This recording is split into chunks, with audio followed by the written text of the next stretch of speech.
Anything you can do, I can do. Exactly the same, but with a battery check light meter.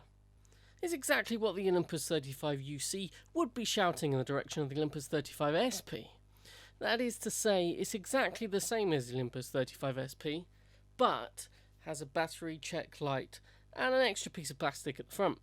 The Olympus 35 UC is much rarer in the UK compared to Japan, which means that these have become hard to find, especially in working order.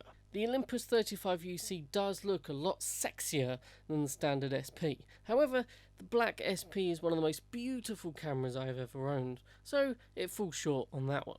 The Olympus 35 UC has a perfect 42mm f1.7 lens with 7 elements in 5 groups, with aperture ranging from f16 to f1.7, shutter speeds ranging from 1/500th to bulb.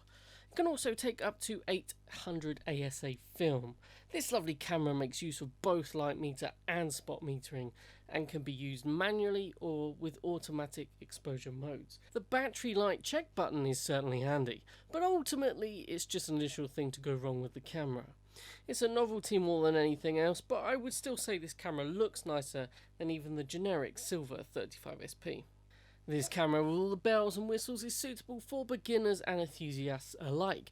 Being such a versatile camera with a simple layout, it is approachable by anyone. The size of this camera is equivalent to a small mirrorless camera of today, just a lot heavier. Anyone wanting smaller should be looking at Olympus 35 RD and the DC, both of which are packing in the lens department, but are a lot smaller than their bigger brothers.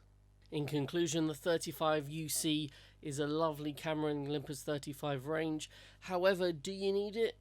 I would say if you've got Olympus 35 SP, then you won't need the UC. As with any camera of this sort, I would suggest not just having this camera on your shelf. Please use cameras as they're meant to be used. You always use equipment, don't let it sit there and gather dust. Anyway, I have been Slyelessar. Have a good one. Entropy is calling like it wants to release this quantum